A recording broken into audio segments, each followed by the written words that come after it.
Good evening, good evening, good evening, my brothers and sisters. Come on in. It's dinner time at your brother Tony's place. Come on in, come on in. The food is hot, the table is set, so come on in. I want you all to get very, very comfortable because we're going to have a good show tonight. As usual, I may say it's not going to take long, but I'm going to try to make this conversation very, very short tonight. Okay, so bear with me, my brothers and sisters. You know how I can get into it and I can go on and on and on. But I'm going to let you off good earlier tonight, okay? So with that said, my brother and sister, we got a good topic tonight. So come on in, sit down at the dinner table so you can get some of this good soul food tonight. It's going to be good, my brother and sister. Tonight, you going to enjoy what we got on the menu. So come on in, come on in, come on in. How you doing, Sister Diane Sneeze? I see you are coming to the dinner table. Come on, the rest of you brothers and sisters, come on in. I'm on two different platforms. I'm on the book and I'm on the tube. So come on in, come on in. We got some good soul food tonight. I guarantee you're going to enjoy this food that's on the menu. If this is your first time at the dinner table, allow me to introduce myself. My name is Tony M. Toomer, and I talk about relationships. And as you know, my brother, as you know, my sister, I really come from a position, a biblical position. When I say biblical, I believe strongly that God created the man first. He created the woman second. He brought the woman to the man. And at that particular time, God, Adam said in front of God, bone of my bone, flesh of my flesh, I should call her woman because she came from man. That's basically the position that I come from. Now, if you're into another type of lifestyle, you are free to sit at the dinner table, and I encourage you, my brother and sister, because you can get some of this good soul food. With that said, we're about to look at the menu. And when we look at the menu for tonight, on the menu is how men knows she's the one. How men know she's the one. How men know she's the one. Now, let me tell you, my brother and sister, no matter what a man say, how you doing, Sister Michelle Bear? Welcome to the dinner table. No matter what a man say, I always say this. We know how far we want to go with a woman. There's no ifs, buts about it. And I'm coming here to tell you the truth. And some of the brothers, they could verify it. If they tell the truth, they know how far they want to go with a woman, especially if it's about long term. Because, like I always say, my sister, there are three categories that a man place you in.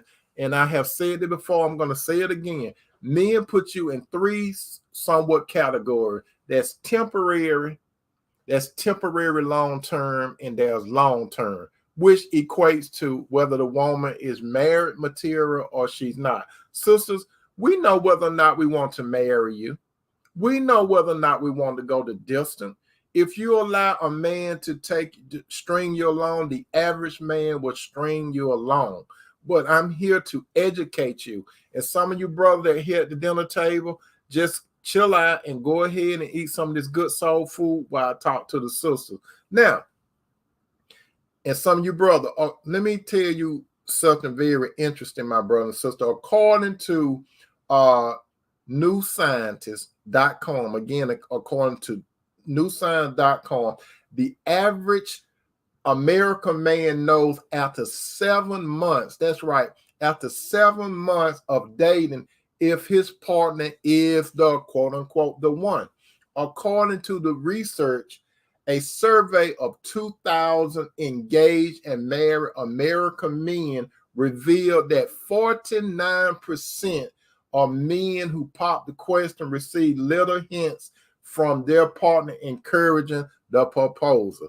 Now, again, this is a research again from newscience.com, and we're talking about the average American man will date up to 7 months before he will say that the woman is the one. But your brother Tony here, I'm going to condense that.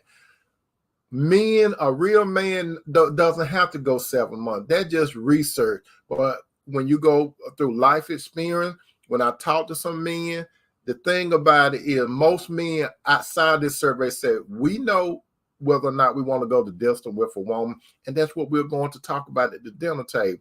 And some of you sisters, you need to listen up, because this will benefit you. I have 7 points to make at the dinner table, and it is yours. Now, when it comes to whether or not a man views a woman that she's the one, remember I told you we divide you up into 2 main categories, that whether you are marriage material or you're not, okay? And then we got the 3 subcategories. There is the temporary and a temporary long term. That goes up under the category not marriage material. And then under the long term, that goes up under marriage material. So when a man look at a woman and he decide that she's not the one, the first category is that he looks at that woman and said, okay, I'm going to put in one of these subcategories. I'm going to say temporary. When I said temporary, how you doing, Sister Burroughs, and how you doing, Sister Monica? Welcome to tonight's dinner table. When a man places you in the not marriage category, you will hear things like, I'm not ready. I've been in a long-term relationship. Just let's see where it goes. But it still breaks down to these 2 minor ones. It is temporary. What does temporary mean? He could meet you and he's not going to invest that much time in you.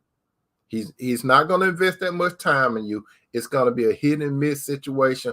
He's not going to invest. So, and it's mostly going to be on his term, because a lot of these guys, they are narcissists. So he wants the world to spin around him. You understand what I'm saying? He wants the world to spin around him. So when he puts you in temporary, you are basically a woman that he's going to see every now and then.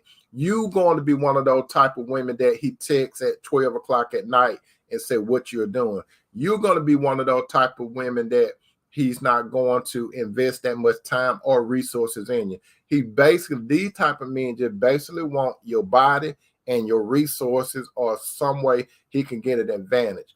Now, there is another category up on the man doesn't view a woman as being the one, and that is temporary long term. And as you know, temporary long term mean that the man would say he's serious about you.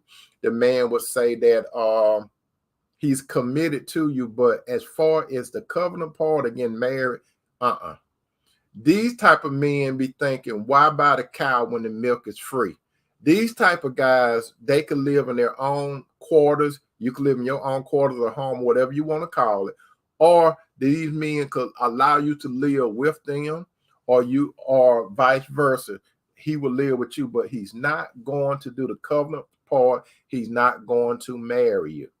So, sister, you got to understand these type of things when you're dealing with the average man, okay? And then the other category is the man look at you as marriage material. Now, if a man look at you as marriage material, you better believe this.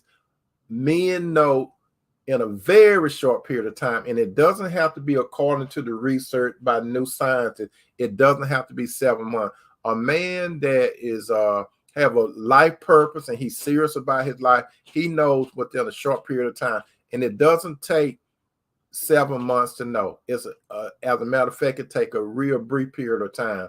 Now, I'm going to tell you this, sister. We know a real man. We know within a short period of time when we engage in conversation with you, okay? And that's why I'm about to get to these 7 points, okay? Number one, how men know that she's the one. He's not afraid. Listen to this.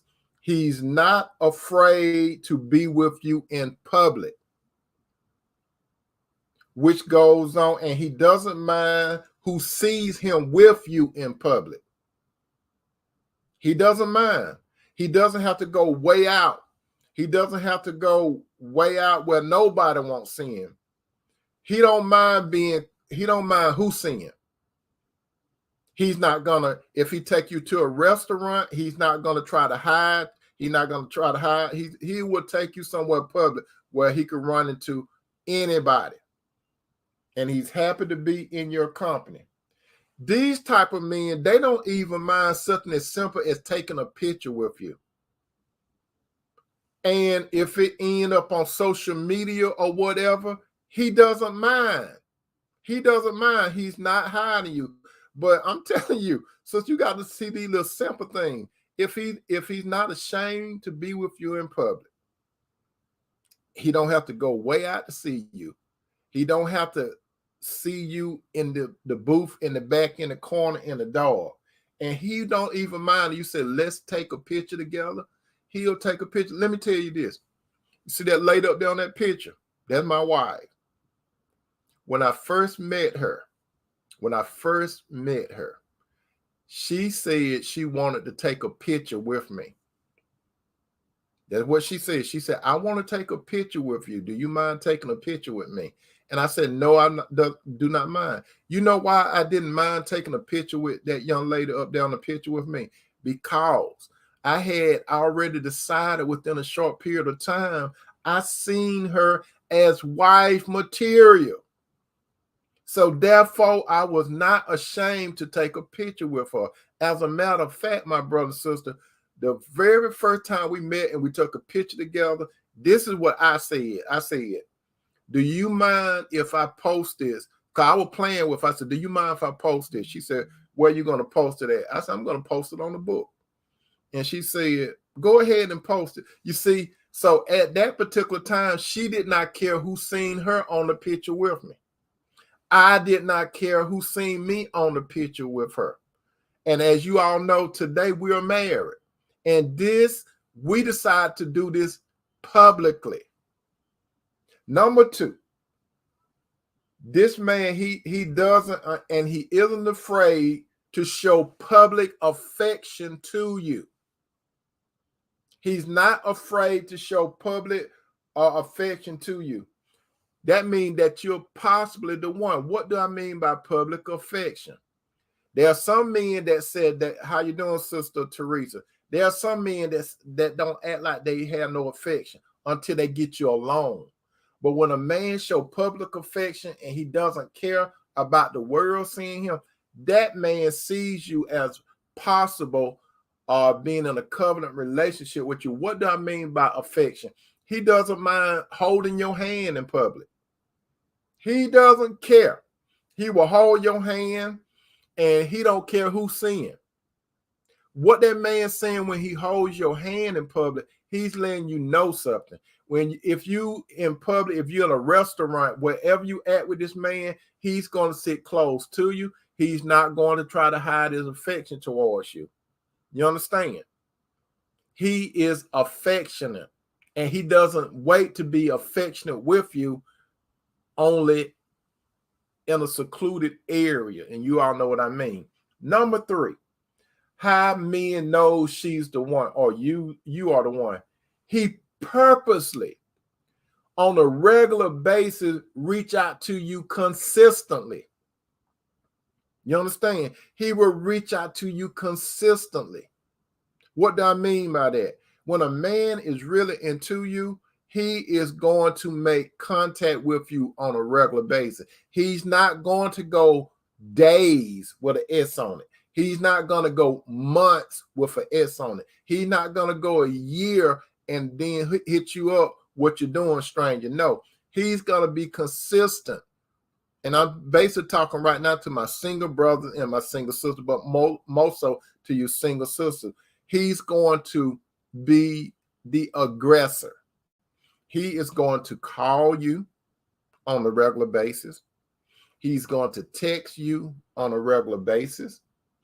And he is going to make sure that you all together on a regular basis. You understand what I'm saying?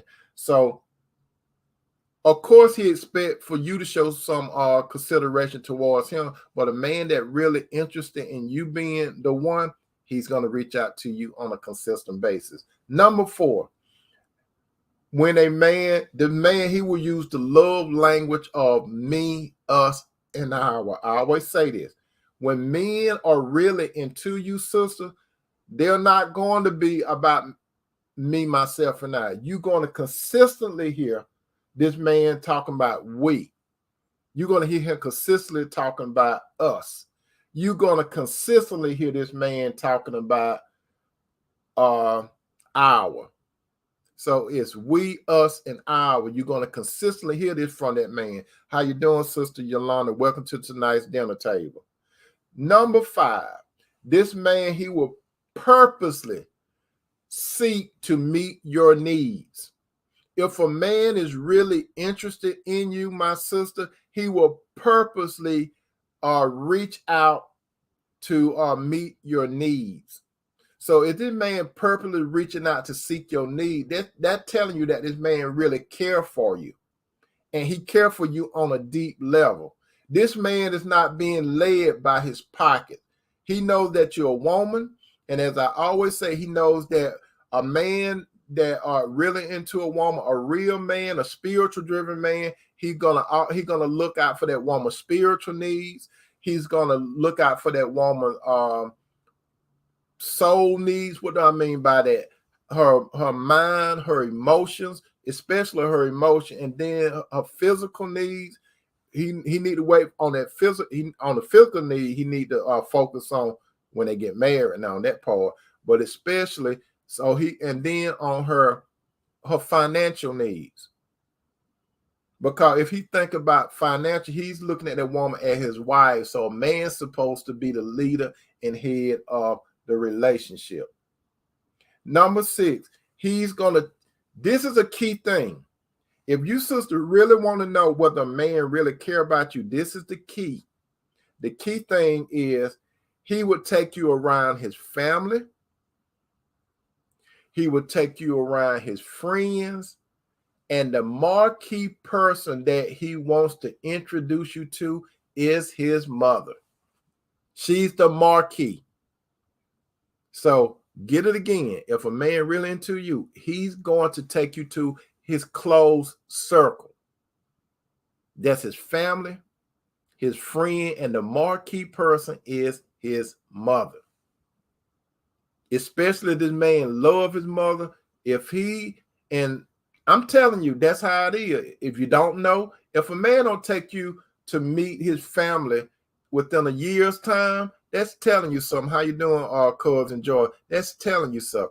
Now, some women right at this point saying, okay, Tony, I never met this man family. I never met this man a friend, and I definitely haven't met his mother. So are you saying that I'm not the one? Now, let me say something right here. Sometimes, sister, if a man doesn't take you around his family, friends, and especially his mother, he may do want to take you around his family, friends, and mother. But some of you saying, Tony, you contradicting yourself. I'm not contradicting myself. What I'm telling you, I'm trying to explain. Well, I'm trying to expound something to you, not explain. Sometimes, sister, a man could really be into you. But this man know how his family is. He know how his friends is, and he know how you are. What do I mean by that? Some of you sisters, listen to what I'm saying. He might actually want to take you around his closed circle, but some of you listen to what I'm saying and don't get offended. It could be you got a potty mouth. What do I mean by a potty mouth? Some of the words that come out of your mouth, some of the conversation that you have. Some of you sisters don't realize that you got a potty mouth. And he don't want to take, and if his family and his friends are not like that, you're going to really feel like a fish out of the bowl if you take around the family. And you're going to think that his family and friends are cold to you, but they don't talk that type of way. You understand? And then how you behave. What do I behave? Some women, you act wild. You act real wild. Not only do you have a potty mouth, but you act wild and you like to bring attention to yourself. You want to be the life of the party. And it's not your party, but you want to be the life of the party. Some women, you be real loud. If this man want to take you to an upscale party or outing or something like that, he can't take you because you got the potty mouth, you got wild behavior. That means you want to be the life of the party. So these other people, they looking at him, and they looking at you. So some women at that point saying he shouldn't matter. It shouldn't matter how people look at him. It does matter. It really does matter, because that man may have a reputation. That man may be in a position where God put him at, but he may want, and then here go a real spicy part: how you dress. You think if a man is about his business, and he might like you, how you dress. He take you around his family, and you have all your this upper part out. Everybody could see it. So you showing everybody what you got. Men don't like to do that. And the lower part of your extremities, how you got all that, how you dress down below. What are you showing? He don't want to take that around his family and friends, and especially if he taking you to a high-end place, he don't want to do that. And you could count going to worship with him. He's not going to take you with him with, you got a potty mouth, you got wild behavior, and you dress like for the streets. And I'm trying to put it mildly. And number seven, God let that man know that you are the one. How you doing, mother? Welcome to tonight's dinner table. God let that man know you the one. If that man is a godly man, God is going to speak to that man through his son Jesus. Jesus is going to let that man know that she's the one, called God going to orchestrate for that man to see you. And that man is going to approach you. That's right, Sister Beard. As a lady, we must act like ladies. For those of you that are coming to the dinner table tonight, on the menu, it is how men know she's the one. And I'm going to give you a small recap. I'm going to hit these 7 points. But before I hit these small points, let me tell you, when I did some research, and I have told some of my brothers and sisters that was at the dinner table a little earlier, that was a research on, and I looked it up, and it was on thenewscience.com, and it said the average American man, after 7 months, he knows whether that woman is the one, according to the research. Now, the research was it was a survey of 2,000 men, which were composed of engaged men and married men, and they revealed that out of 49% of men who popped the question, they received little hint from their partner to encourage the proposal. Okay, and then and now here go the 7 points. I'm going to recap it real quick. Sister Teresa said, "Yeah, like a hoochie mama, nothing left to imagine." Amen, sister. And these are the 7 points. I'm going to say it real quick, so you need to get this. Number 1, how a man knows she's the one. He's not afraid to take her in public. He don't care who see her. He don't have to go way out of the way. He doesn't have to do that. If it's a local place, he don't mind being local with that woman. Because if he's local with that woman, that means people that he know and that woman know, they may see him. So he doesn't mind being public with that woman. He doesn't mind even taking pictures with that woman. If that woman say something like, "Do you want to take a picture?" And I talk about the single man and a single woman. If she say, "Do you want to take a picture with me?" He don't mind taking a picture because he doesn't care what other people think. That man letting you know that if it's another woman, he don't care whether they know. It's something about you, sister, that he doesn't mind that you taking a picture with him. It's something that simple. How you doing, my little sister Renee? It's something that simple. Which leads to number 2 again. He isn't afraid to show public affection with you. And what I mean by public affection, I mean something as simple as holding hands. And sister, sometimes some men, they kind of feel awkward about public affection.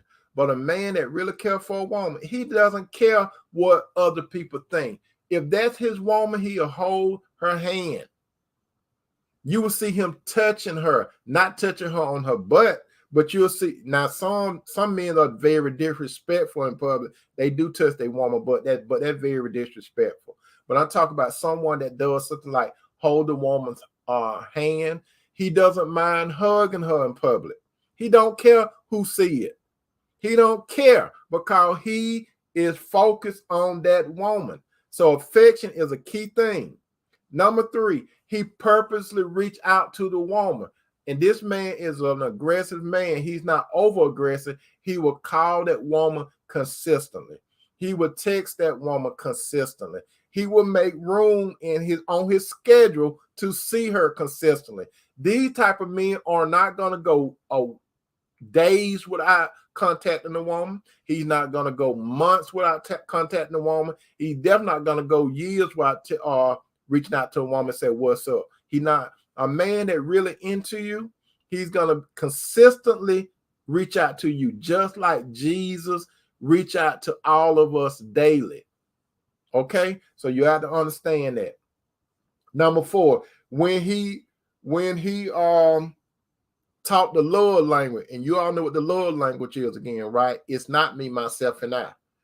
When a man is really into you, sister, he's going to include you in basically all his life activity. You're going to consistently hear that man say, us. You're going to consistently hear that man say, we. You're going to consistently hear that man say, our. He's not going to hardly be saying too much, me, myself, and I. He's not going to say that. But a man that's really into you, you're going to see, because that love language is going to be there. And that's a very strong indicator. Number 5, again, he will purposely seek to meet your need. If this man see you as wife material, how you doing, Sister Kirkpatrick? If this man see you as wife material, this man is going to think about your needs. Just the main character in the Bible, one of the main characters in the Bible that is shown, and I always go to this. This is always my default. Boaz and Ruth. Boaz was when he met Ruth, he was thinking about provision for that woman, and he was thinking about protection for that woman. He was providing a need for a woman that he didn't know that well, but he foreseen that woman as wife material. So he will purposely seek to meet your need. Number 6, he will take you around his family. He will take you around his friends. These are the inner circle people, the people that he really care about. He's going to take you to his inner circle, his family, his friend, and the key person that he's going to introduce that woman to is his mother. Why is he going to why is the mama the marquee person? Because you see, his mama cares about her son a lot. She nurtured her son a lot. So therefore, the average mama, she's going to check out a woman thoroughly that comes around her when it comes to her son, because she don't want that woman to take advantage of her son, because she knows the wiles of women, because his mother had wisdom, especially a godly woman. His mother had wisdom. She has knowledge how women do things. She have understanding of how women operate, and she have discernment. If a man take the wrong woman into the presence of his mother going to use her discernment, and her discernment is going to be key, very key. King. How about that? And she's going to be able to zero in on that woman. She may have hoodwinked her son. She may have hoodwinked other people, but she can't hoodwink no mamas, especially if it's a godly mama that got the spirit of God in her. So, and like I said, some women, they thinking right now, well, he never take me around his family. He never take me around his family. I ain't never met his mama. And I told some of you sisters why.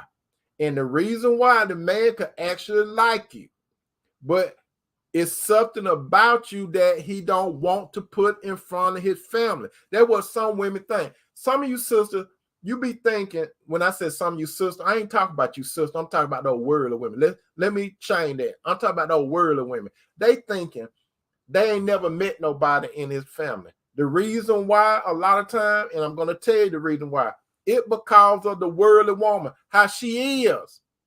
Now, how is these worldly women? And I told you, they got a potty mouth. They curse a lot. How you doing, Sister Lane? They be cussing a lot, and they cut more than a sailor. Everything that come out of their mouth, they cussing. And this man, he had to get adjusted to her cussing, but it bothers him when she be cussing and she be talking a lot of lingos that is not appropriate, because this man thinking about his family. This man thinking about his friend, and especially if this man is doing something in the world and this man got a position that God gave him. But he could put up with you, and he might, if you would change. That's the key thing for some women. If they would change, he might take her to around his family and friends. But some women, they want to get defensive. And they'll say stuff like, they need to accept me how I am. No, ma'am. Nobody does not have to accept you for who you are. You have to be a woman of character. Especially if the man a follower of God. You got to be a woman of character. They're right, Sister Sneed. They need to act like ladies. If you got a potty mouth, he's going to be very reluctant to take you around his family unless his people talk that way. I'm just giving you some tidbits. If the woman she's a heavy social drinker and his people and stuff don't flow that way, he's not going to take you. Because he take you over there, you might be one of those that say, where's the wine? Where's the alcohol? Let's get this party started. And speaking of getting this party started, she might want to crank up the environment. It could be a nice dinner, but she want to make that dinner into a party because she wants to be the life of the party. That's why he don't take it. He see what you do at your house. I ain't talking about you, son. I'm talking about those worldly women that kind of at the dinner table trying to see what I'm talking about. She want to be the life of the party. She want to fight the music so she can start twerking. And if she see a pole, it might not be a pole where you do that exotic stuff. It could just be a pole, but she mistake it for P Valley. So she wants to do her P Valley thing around the pole. And not only that, when she come in, they don't know the woman. So if they don't know the woman, what's the first thing somebody gonna do when you be introduced to someone? It's about impression. First impression, how she is dressed. If this man know how his family is, this man know how his friends are, this man know how he is. He's well respected. You got to understand that. He's well respected. His family is well respected. And his friends are well respected. Then he take you around his family and you come and showing all your D's up here. You showing all this. Not only is it ain't nothing wrong with catching a little L like this, but there's some women, sister and brother, you know what I'm talking about. They will have this top open and it will go all the way down here. You all know what I'm talking about. The top is open from here and they go all the way down here. And these be out and every time she step, they be like jello, just shaking. And some of them be so bad, they have to keep pulling the top in because they be about to come out. You all know what I'm talking about. How you doing, Sister Deb Scott? We're into the dinner table. They be so loose that they about to come out. And then some of these lower outfits that they have, they be showing everything. Sister Michelle said, we have to know our environment and act according meaning, mind, and manners. That's right. So some of them, they have these pants on. Some of these women, and you all know what I'm talking about, they be wearing these pants, and the front of the pants be all of the front part that what divide. You all know what I'm talking about, right? And some of the division be in the back. Some of these women, they don't mind you seeing how that is down there. Some of them may be wearing camel toes. And sometimes it may not. Some y'all know what I'm talking about, camel toes, don't you? That's right, Michelle. Camel toes. Y'all know what camel toes are. What camel toes like that, right? But it's a device that some women put in their pants. And the thing about it, you take this woman around your friends and your family, brother, and she got this camel toe, or it might be real. It might be like Coke, the real thing. So she got that, and you know how the men's gonna be looking.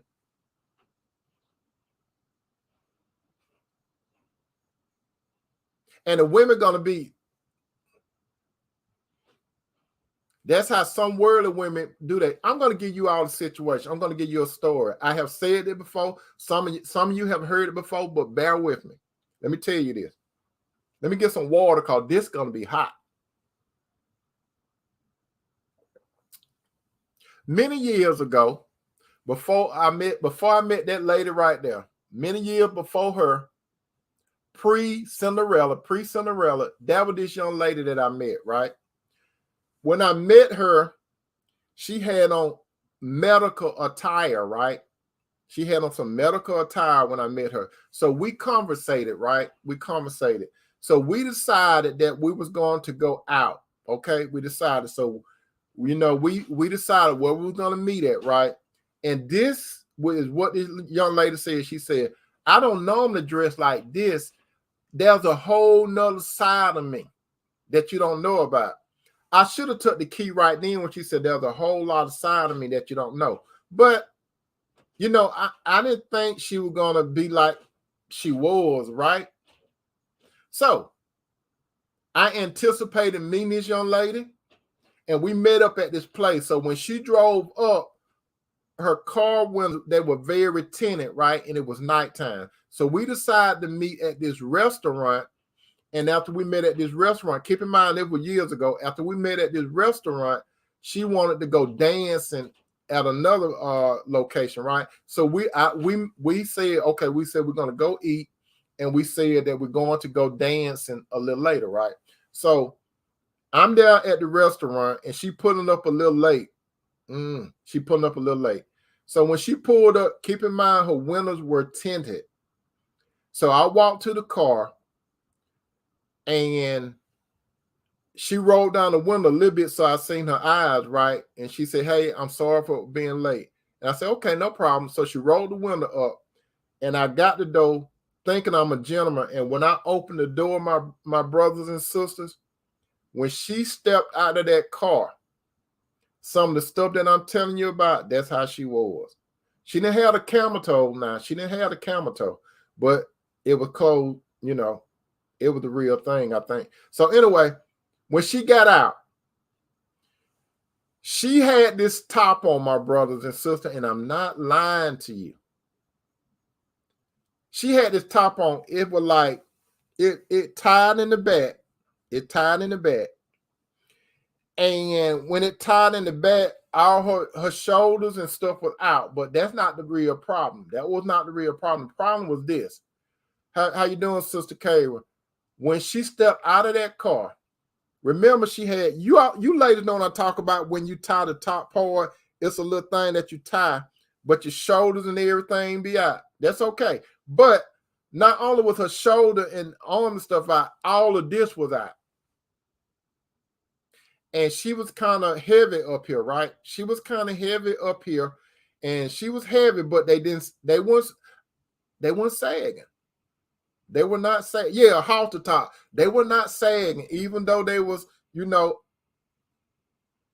large, like they was out there. And so when they was out there, all of this, all the meaty part was showing. You understand? All the meaty part was showing. So when she got out the car, I wanted to renege. My brothers and sisters. I wanted to renege. But I said, I got to go ahead and take this hit, right? So as we was on the outside walking towards the restaurant, and while we were outside walking towards the restaurant, people that was there, men and women stopped. They stopped and looked. They were stopping and looking. When we went into the restaurant, it was a Friday night. It was, Friday night, a lot of people be out and stuff. It was Friday night. When we walked in there and we walked up to the lady, give our name, she was the showstopper. The person that was taking our name, she couldn't believe what she was seeing. Everybody that was waiting at the front, they stopped talking and started looking at her.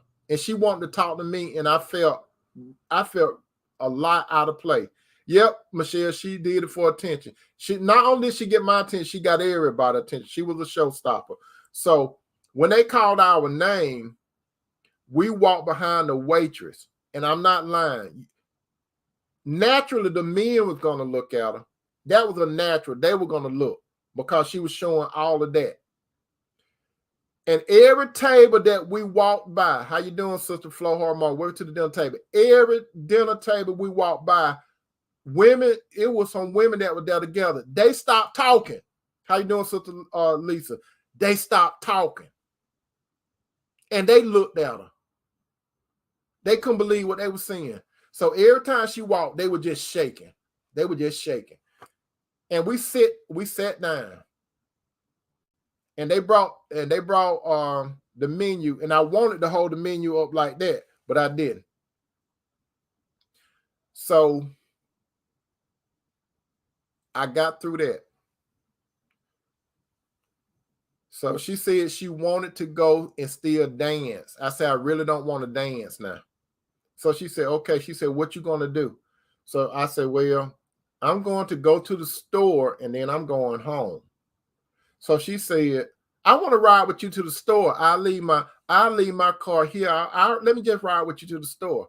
And so I said, yes, Sister Teresa, scared to see if they would fall out. That's right. So she got in the car. So I went to this store and I told her, I said, I'll be back out. I'll be back out. You know what she said? I know you all know what she said, right? I want to go in. I said, no, you ain't got to go in. I said, I'll get you whatever you want. Yeah, Michelle. She said, I want to go in. Can I go in? I said, I can get you what you want. And she said, no, I want to go in. Okay. I walked around, opened the door, and we walked. And when we walked into this store, it was a large store. I'm not going to call the name of it. It was a large store. Time we got into the store, people started looking. Cashiers started looking. People that was filling the shelves, they started looking. And not only did they stop, you know what she did? She put her arms up under my arms. Like we were a couple. So I had to play it out. So the night ended. That's right. It was pure torture. The night ended. And that was the end of the story. A lady like that, she was never going to meet my family. She was never going to meet my friend. She was never going to meet my mother, who I call Tonto. She was never going to meet my mother, Tonto. She wasn't going to meet her. But while I'm saying this, she was a nice lady, all right, but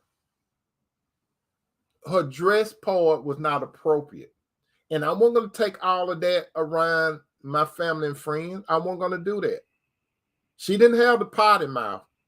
She didn't have the behavior, but her presentation, that was a question. That's why I say, my brothers, and you, especially your sister, if he doesn't take you around his family and friends, sometimes it could be you. He might actually like you, but it could be you. And the final part again, number 7, God let the man know. God let a man know whether you are the one. God is precise. God is clear. And he will let a man know.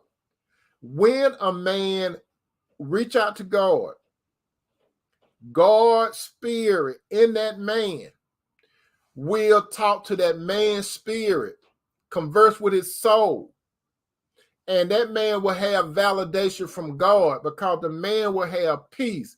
He will see that woman as a wife. He will not see that woman as a girlfriend. He will not see that woman as someone that he hook up with every now and then. She will not be a woman that he only wants to see at 12 a.m. up to the sunlight, the twilight hour. She's not one of those type of women.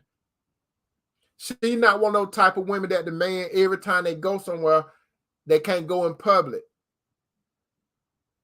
He want a woman that he sees as his wife. He sees that woman as God brought that woman to his attention. You understand that, brothers and sisters? Sisters, I'm trying to tell you something. I was mainly talking about the worldly women, but I'm trying to tell some of you sisters something. I hope I'm not talking about none of you all, but I'm just trying to tell you from a man's point of view, because some women trying to understand, how do men know she's the one? I just gave you 7 valid points. I gave you 7 valid points. And the ultimate blueprint, my sisters, the ultimate blueprint is the blueprint God put in the Bible. It's called Proverbs 31. That's the blueprint of a woman, a virtuous woman, not a sinless woman, not a woman that could have fell on her face in the past. It's a God put it there for a reason. It's a pattern. No, if a woman mother haven't taught her these things, if that woman did not have a spiritual woman to lead her now, God answered the question. I'm telling you where it's at. It's in Proverbs 31. All you have to do is open the book, go to Proverbs 31 and pray to God that he open up your understanding and have God to mold you into the Proverbs 31 woman, and he will mold you from the inside out. He's not going to start on the outside. God works with the heart. So when you're reading the book of Proverbs, he's going to put it in your mind, and you meditate on those words, and you're going to find yourself, sister, being that Proverbs 31 woman. And when the right man sees you, he's going to see you as a wife. He's going to always see you as a wife. Worldly men don't see you as a wife. Worldly men may marry you, but they still don't see you as what a wife is. Even if a worldly man marries a woman, that doesn't mean that he knows what a wife is. He knows what a wife is based on what he read, what he heard from his boys and everything. But only godly men know what a wife is. Only godly men know what a wife is. Only godly women know what a husband is. The world they know, they done heard the word, they done heard the terminology, but they do not understand what it is. So I hope, my brothers, and I hope, my sister, that I have showed you something, and preferably you sister, but I hope to have shown you something to expound something to you at the dinner table. Not explain, but expound something that can help you. And if any worldly women, I hate to say it, but some worldly women may want to see what I'm talking about, you could sit down at the dinner table and you could become a sister. How do you become a sister? Start getting to the Lord Jesus Christ. That's how you become my sister. You get into the Lord Jesus Christ. If you're not into the Lord Jesus Christ, you're not my sister. You happen to be a female, but you're not my sister. You can be an associate, but you're not my sister unless you're in Christ Jesus. And that go for a man too. You're not my brother unless you're into Lord Jesus.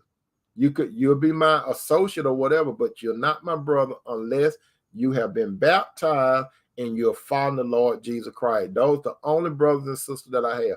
I have a natural brother, Lara, and I have a natural sister, Renee. But my spiritual brother and sister, that's by God through Jesus Christ. Okay, so I hope you, brother, and I hope your sister got something out of this. Take some of this good soul food with you, and you can throw it out tomorrow. Share some with your family, some more family members, friends. Get in some of this good soul food. Those of you that are on the book, go ahead, like, share. Those of you that are on the tube, if you're not a subscriber, hit that subscribe button, hit the notification button, make a comment. It won't cost you anything. So go ahead, my brother and sister, and take this good soul food out with you. I do the kitchen. You ain't got to do nothing. I just enjoyed the fact that you was here at the dinner table tonight. I love you, brother. I love you, sisters. Peace out.